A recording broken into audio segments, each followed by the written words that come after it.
Hello, sixth grade. So I really enjoyed, it's still Wednesday for me.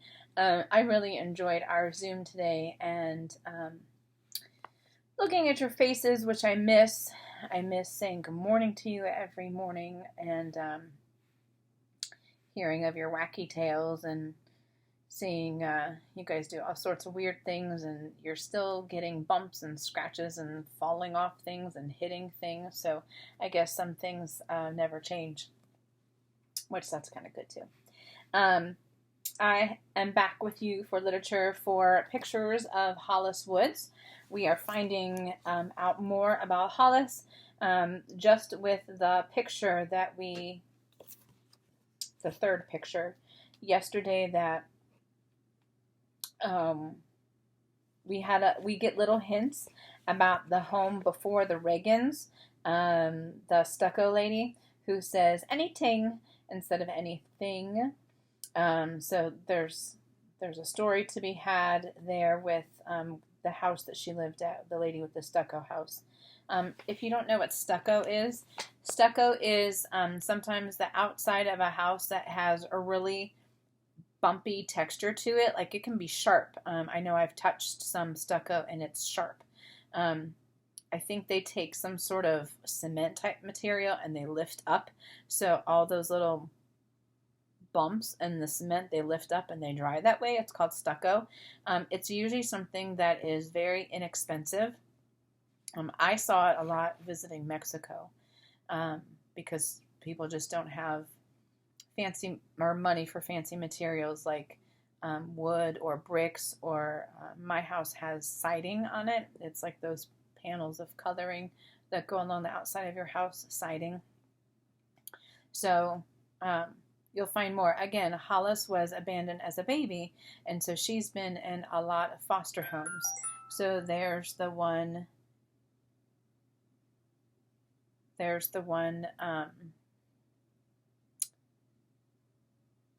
Sorry, my mom just texted me.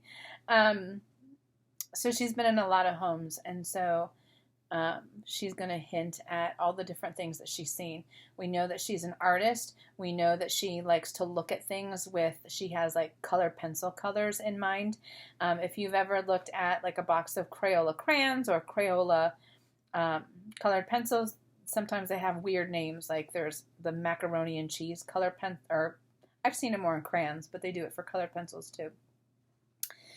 She said in the readings from yesterday about someone having something the color lemon, not just like a sun kind of yellow, but a lemon type color, a really vivid and vibrant type of yellow.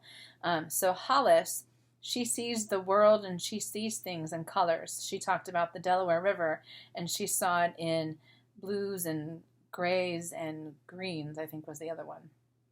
And so she is a really artistic and creative type an eye. So we go on here with our story. Chapter 3, it's called A Time with Josie.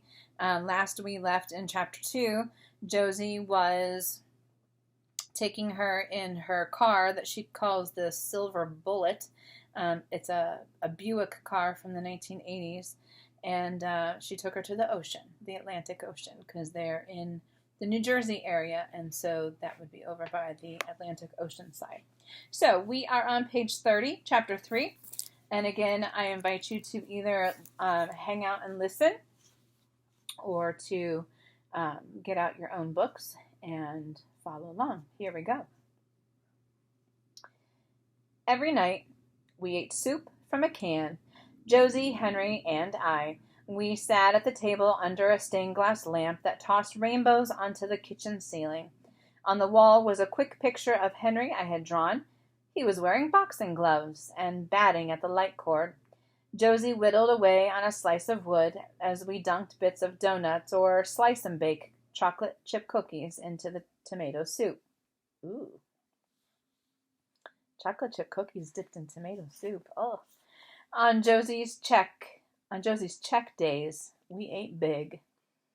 We shouldn't do this, I told her as we trundled home a cartload of donuts, a case of cat food, and our check day treat, a gallon of cherry vanilla ice cream.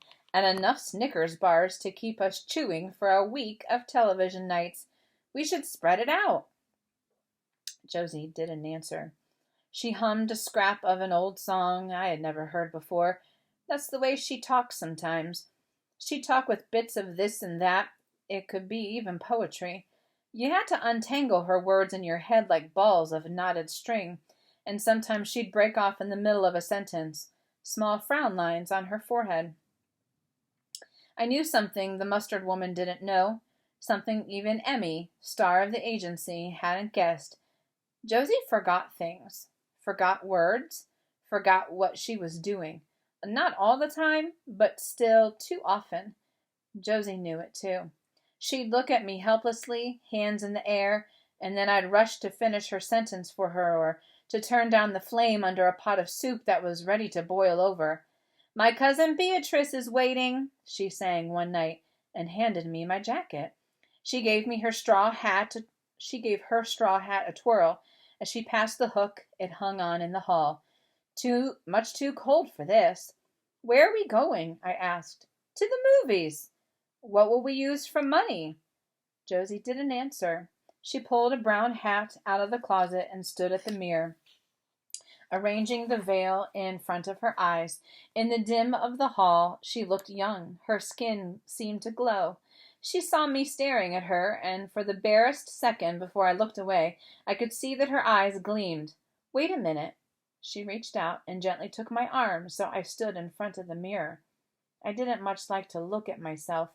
There was that scar, just healed from the accident on the old man's mountain. If I didn't see the scar, I didn't have to think about that night, and the terrible sound of the truck slamming into the rocks as we slid toward the edge. Josie took the brown hat off her head and put it on mine. She fluffed out the veil so it covered my face down to my nose, and then she stood back. I drew in my breath at the reflection. No scar, no freckles, and my sandy hair, which usually poked out in all directions, looked soft, almost curly. I looked different, almost pretty wasn't even the word. "Ah," said Josie, "you know it too. This is the way you're going to look very soon. This is the way you'll look for the rest of your life. You have a beautiful face." I swallowed. I didn't want to take the hat off. I wanted to leave it on forever. "Wear it." She patted my shoulder, then opened the closet door to take out another hat for herself, a green wool one with flecks of gold and an iridescent clip on one side. She smiled at me. "It's yours to have forever, even when you leave me." "I won't leave," I said. She started to say something, but instead fiddled with the lock on the front door and dropped the key into her pocketbook. As we went past the garage, she shook her head regretfully. The gas gauge was almost on empty. I had seen that the other day, and we had about 40 cents to last us until the middle of the month. I sighed. I had money Josie didn't know about. I always had money. I called it my running money. It couldn't be used for gas or food, just running. I had made that bargain with myself a long time ago. We rushed along in the misty rain for a couple of blocks. Then Josie stepped into the middle of the street, her head up, her hands out. "Look!" I put my head back to see a fine sleet dropping from the dark sky, streaks of white light. How could I draw that, I wondered. Black paper, if I could get my hands on some, maybe with white tempera, or maybe the palest gray with a sable brush. Behind us, a horn blared, a loud, frightening sound. Josie grabbed my hand and we darted out of the street. Strange to feel someone's hand holding mine. The last time was Izzy's. I always wanted a daughter. "Shh," she had said, hands out. "Babies, children, piles of them." Josie and I made right turns. Did I skip a page?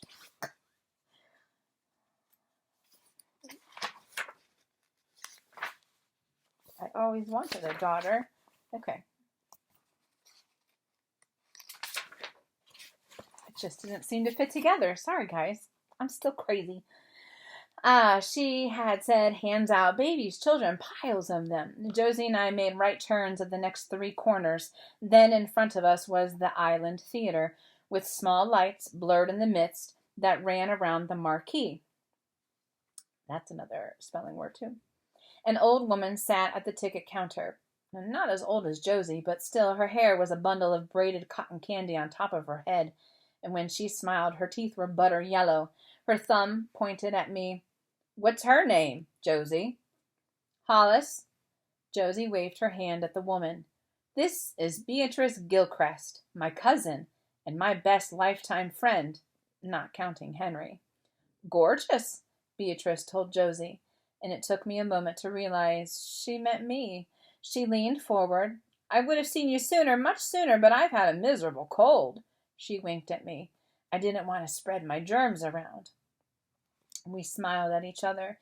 Then, without paying, Josie and I tiptoed past her and went inside. I peered at the dark theater that stretched out in front of us. Almost no one else was there. It was a school night, and everyone was home, I guessed, still having supper, still doing homework. It gave me a strange feeling. I thought about Stephen at the dinner table with Izzy and the old man, or bent over a sheet of paper working on algebra. "We have to work to pay our way," Josie said, leading me to the candy counter. She turned on the lights, poured a pile of corn and a cup of what looked like parsley into the popcorn machine, then sat back on a high stool behind the counter. "Special recipe, this popcorn," she nodded. "Beatrice and I dreamed it up last winter." Josie pointed up. "Beatrice lives upstairs. Her apartment takes up the whole top.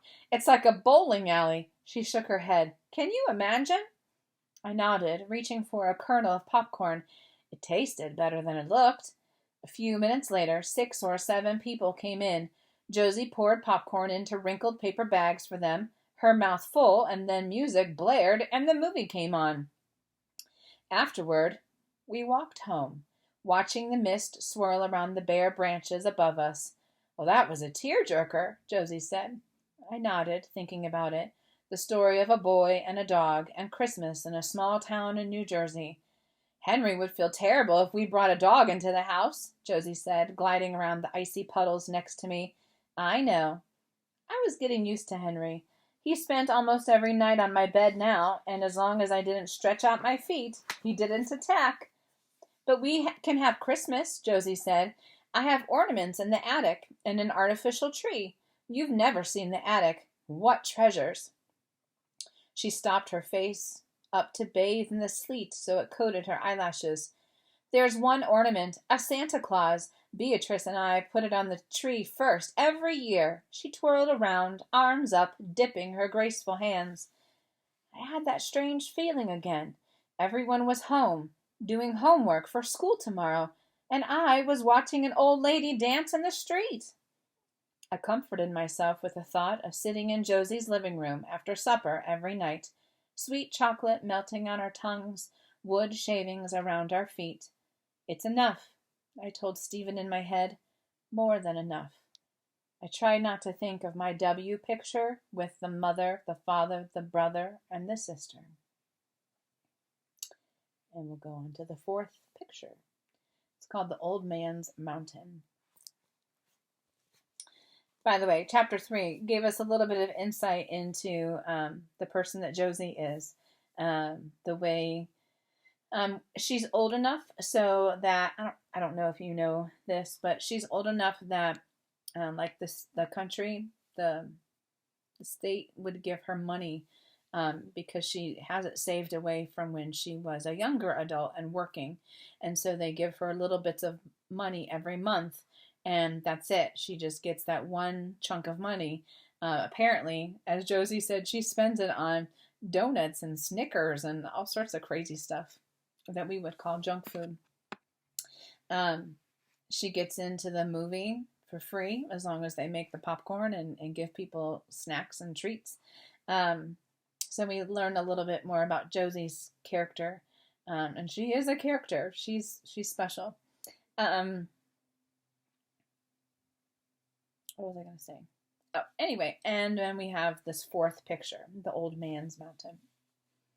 I sat on the porch steps drawing the mountain while I waited for Stephen. He was hanging over the motor of the old man's truck, fiddling with hoses or connections, muttering to himself, "If he'd let me drive this thing for half a minute, I'd know exactly what's wrong with it." Half the arguments in that house had to do with Stephen's wanting to drive the truck. "Right here on the property, that's all," he'd say. "No big deal." The other arguments had to do with his disappearing. It made the old man crazy. Up on the mountain road to follow a deer path, lying on the bottom of the rowboat to drift along, searching for the kingfisher, gone somewhere and dragging me along with him. One night at dinner, the old man had dropped the box in my lap. Tan leather, with dozens of pencils inside. Points sharp and perfect, in every color you could imagine. A thick pad of paper, erasers, a pencil sharpener, and I had picked up one of the pencils. French blue, a soft color that was almost purple. "I love this," I told him. I had wanted to throw my arms around him, wanted to tell him I had never had a present like this before. No one had.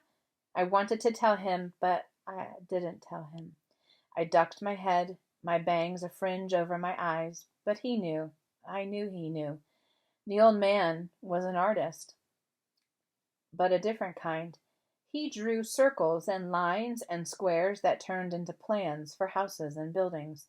I said he wished he could do what I did. Now Stephen flew around the side of the truck like one of Izzy's hens, his eyeglasses taped to the side of his head, his hands filthy from the truck. "Move it, Hollis Woods," he said. "We don't have all day here, you know." I put the mountain picture carefully inside the box. At the end of the summer, I'd give it to the old man as a present. Don't think about the end of the summer, I told myself. Stephen and I raced each other down the road, across the bridge, dead tie, and stopped, out of breath, at the mountain road. After a moment, we started up. Stephen lurched along. At one turn in the road, he was all speed. The next, he'd stop short, bent over, nose almost touching the ground. "Look at this, Holly. It's a raccoon print," he'd say. Or, "See the way this branch is cut off? Beaver, building a den where the stream comes off the mountain." The old man was right about the road. It was slippery, muddy in the shade, one side ready to slide off the mountain straight into the river, but worth it. "We going all the way to the top?" I drew in my breath. Did I want to do that? Stand on top of the mountain, a mountain of trouble myself? Stephen shook his head. "Pop would have a fit." He ran his hand over an imaginary beard. "The rocks fall, Stephen. Use your head," he said in the old man's voice. Halfway up was a spot that widened. We looked down and saw the house and Izzy picking tomatoes, and we whistled at her until she waved, even though she couldn't see us. Then we sank down on a rock and Stephen fished in his pocket for a squished Hershey bar. "Should I give you half?" he asked. "You're not as big as I am." "Give me all," I told him, laughing. "I'm more deserving." He held up both pieces, squinting.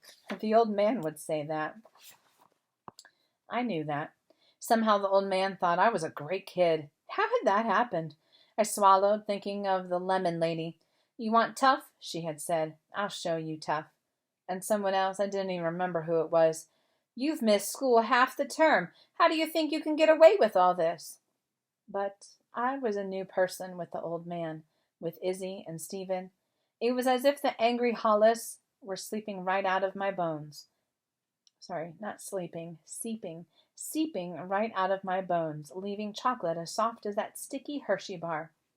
I looked at Stephen, wondering if he minded that the old man thought I was great, but Stephen was splitting the candy bar, and he gave me the bigger piece, but did it quickly. I wasn't supposed to know. I took a breath. I thought about the W picture in my backpack. The mother, the father, the brother, the sister. And don't think of that either, I told myself.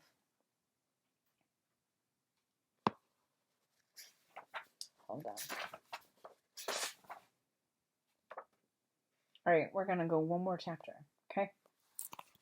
Chapter 4, A Time with Josie. "Company's coming," Josie said. I looked up from my pad.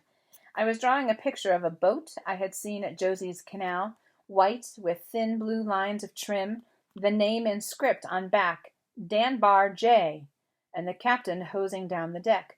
I couldn't remember what he actually looked like, so I sketched in his back bent over, a watch cap on his head. "Who's coming?" I asked, but Josie had pattered away down the hall, with Henry following her. "It's Monday, right?" she called back. "It is," I said, squiggling the pencil for shadow. "The movie is closed. My cousin Beatrice comes on Mondays." She smiled. "I forgot. You don't know that. Remember, Beatrice had a lingering cold?" Ah, I thought, a lingering cold. Perfect for my next absence note. I looked around the kitchen. "Not much to eat in here." She came back into the kitchen, a thin line of red on her lips. "Ah, but Beatrice brings dinner. Wait and see. It will be—" She patted her lips together. "Delicious?" She frowned. "Yes, but—" "Ah," I said, trying to guess. "Stew? Pasta? Hero sandwiches?" She shook her head. "Delicious." I finished my drawing and propped it up on the counter to see what I thought about it, and then I heard the back door, Beatrice bustling in, her arms laden with bags, and the smell— "Chinese food," I told Josie. "Of course," she said. "That's what we always have." I put the plates out, the knives and forks, and Josie ladled the food into bowls. Cashew chicken, mugu gai pan, bean curd, the smells making my mouth water. Beatrice stood in back of me. I looked over my shoulder. She was leaning over, her head tilted, looking at my picture. "Did you draw this?" I nodded. She took off her glasses and chewed on one stem. "Surprising, isn't it?" she asked Josie. "More than that," Josie said, beaming, moving Henry off her chair before she sat down. As I reached for a shrimp roll, Beatrice slid into the seat opposite me and spooned rice onto my plate, the picture still in her hand. "Don't eat," she said. I raised my eyebrows. "But not yet. Trot out some more of your pictures, please." I went into Josie's peach living room with the lilac couch. We had tacked up a few of the pictures I'd done. Henry and the pelican, the rock jetties, Josie's thin tree figures in the back garden. I pulled out the tacks and brought the drawings into the kitchen. There was no room for them on the table, so I pulled up an extra chair and piled them on that. "Now you can eat," Beatrice said, reaching for the top one. "Thank you." I scooped up the chicken, piling as many cashews as I could on the spoon. She didn't eat, not until she had looked at all of them, holding each one up to the light. Josie kept nodding, reaching over with her fork to point at a line or a figure, and then Beatrice sat back. "Imagine, I never saw anyone who was able to do this," she said, and I was an art teacher for 40 years. "We taught that long?" Josie said. 44 for you." Beatrice brushed at her hair. "But did I ever once?" "No, neither did I." Josie smiled at me, reaching across to touch my wrist with one hand. Beatrice took a forkful of food, eating absently, staring at me the whole time. "We worked with all those kids who didn't have any concept of perspective, or even if they had that, the composition was all wrong. If only you'd been in one of those classes, Hollis." She shook her head and then smiled at Josie. "Never mind. She's here now." I couldn't swallow what was in my mouth. It was there in a lump, almost as large as the lump in my throat. "Thank you," I managed to say. They were both looking at me, at the tears in my eyes. "Spicy, that chicken." I managed to nod, to chew, at last to swallow, thinking of the old man. "Where'd you ever learn to do that?" And Izzy, "You have a gift, pure and simple." After dinner, Beatrice spread the pictures out on the table, reaching for my pad on the counter, one eyebrow raised to ask if she could have a piece of paper. With a twist of her pencil, she showed me how to deepen the shadows of a drawing of the sea. "Do it on my drawing," I said. "Never," she told me. "It's your world. It belongs to you." She ran the pencil through her hair, separating the thick strands. "Drawing is what you see of the world, truly see." "Yes, maybe," I said, not sure what she meant. "And sometimes what you see is so deep in your head, you're not even sure of what you're seeing. But when it's down there on paper and you look at it, really look, you'll see the way things are." I frowned. Look at a picture one way, and you'll see one thing, I said. Look again, and you might see something else. That's what the old man, I shook my head, a friend of mine said that once. Ah, yes, Beatrice said, sketching in an eye, bushy eyebrows, sharp lashes as she spoke.